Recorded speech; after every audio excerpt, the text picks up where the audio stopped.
Hello everyone, I'm Andre Di Stefano, the game director of Gangs of Sherwood, and today I'm joined by Sven, our lead game designer. And you haven't come empty-handed today, right? So no, I am very excited to give you guys a closer look into the gameplay of Gangs of Sherwood. You guys might have seen already some stuff at Nacon Connect, but we're both here to showcase you a deeper and more extensive look into Gangs of Sherwood. Okay, awesome. Let's get started.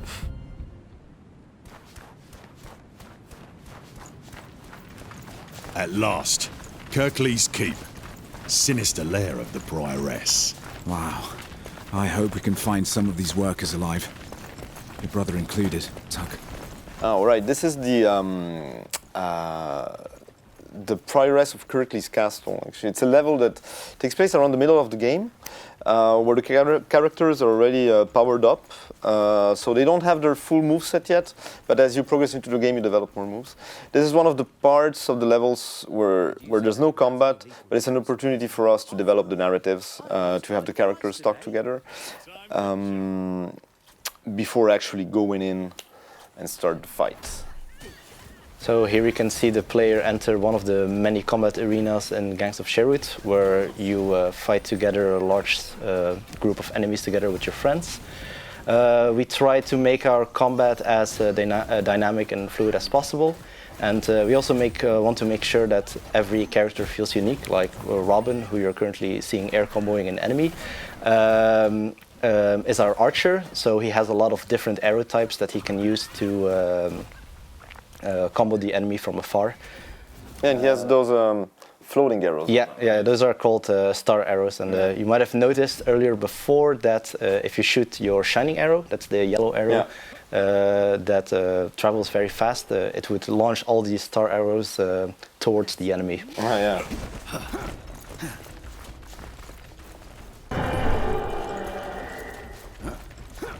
That's green. I've heard people suffer all my life. And these arenas are connected by these parts of the level where we have a bit of platforming and traversal. It's very unique looking for like the Robin Hood mythology. Right. I guess we really, their own thing with the traditional Robin Hood story. There's really this mix of medieval and technology.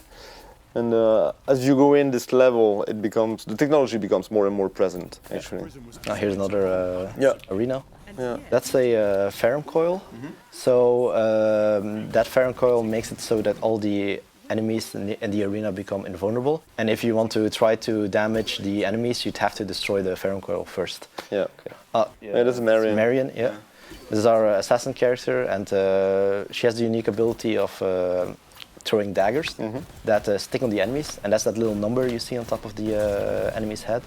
And Marion has the ability to then trigger those daggers by performing a specific attack. And that's massive damage. And it does a lot of damage. Yeah. It creates this really cool like in-out playstyle where you pester enemies from afar, and then once the moment is there, you try to trigger as much daggers as possible. But that's her advanced mechanic, right? Yeah. All the characters, they have their own basic playstyle. Yeah. Marion has this sword that becomes a chain, but then she can do actually this dagger stacking mechanic. We found it important that we design a combat in such a way where like it's easy to get into, but there's still some room for mastery.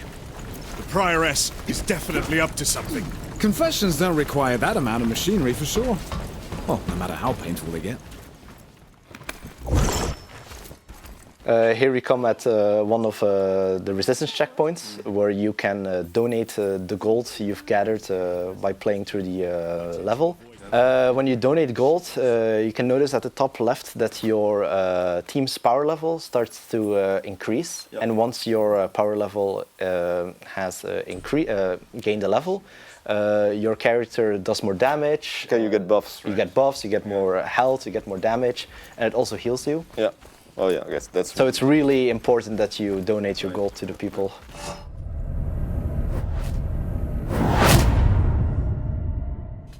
Aren't you allergic to fallen brother? Sheriff of Nottingham. Yeah, one of the brothers of Maid. The many brothers. Many brothers of Maid Marion.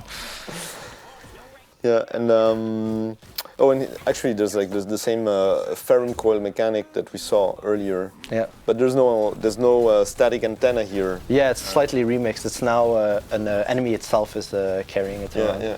And it's that's something we're really focused on to make the encounters unique and different, to create different scenarios. Their own gimmicks, right? Yeah. And so essentially, the guy carries around this tower that makes everyone invulnerable, and he becomes your priority target because before killing him, you cannot kill anyone else. Yeah, exactly. These are some of the what we call elite enemies. They're called dragoons, and they are way more powerful. So this is like the first time in the game you would actually like see them. Man, Tuck is really powerful. Yeah. You see Little John performing one of his abilities, the heat beam, which was this big energy beam you saw. And the whole point of Tuck is that he can charge his attack to make them really strong and to have unique properties. We really wanted to make him feel like a powerhouse, but it was the concept or the idea of we're trading speed and agility for just raw, pure power. And it's interesting how different it is from Marion, that can stack daggers on enemies before unleashing them. You also have like Little John. Little John, you need to time his punches right to build up heat, to unleash like this, very powerful attacks. Robin has these, what we call the star arrows, that are suspended arrows that you can then home on the enemies. So they're really played like in very different ways. But those are some more the advanced mechanics of the characters. Yeah. I'm looking forward to talk more about like how you can customize them to really make it, Yeah, we have a really cool system for making so that your character feels different and unique. Yeah, like player expression is something that. It's something we really try to focus on. I'm really happy with how it went there. And I also like a lot the environment a lot, how different it is from the catacombs we saw earlier.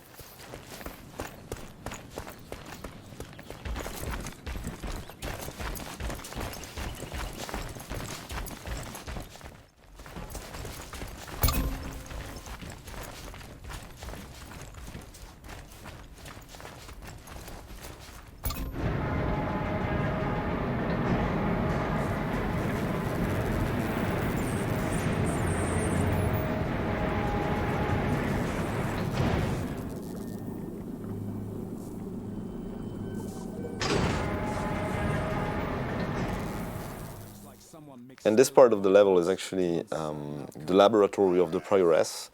She's a kind of like mad scientist that starts to build an army.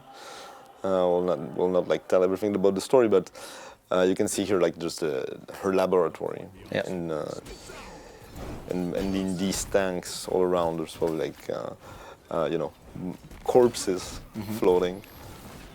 As you can see, the enemies here are the Gatling enemies, who are kind of more advanced enemies. And they have a shield, right? They have a shield, and they have this automatic crossbow Gatling that can pester the enemies from afar.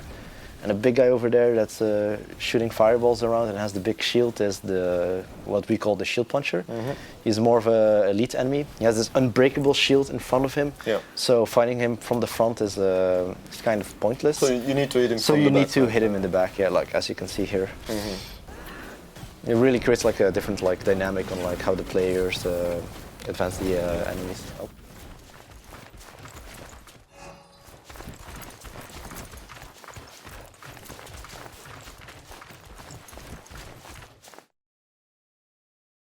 Lucky worms! You're about to witness the rebirth of my child, born from flesh and steel, drenched with so much blood. But we want more! And there's the big boss herself. Yeah, the Prioress of Kirklees. And her minion, Red Roger.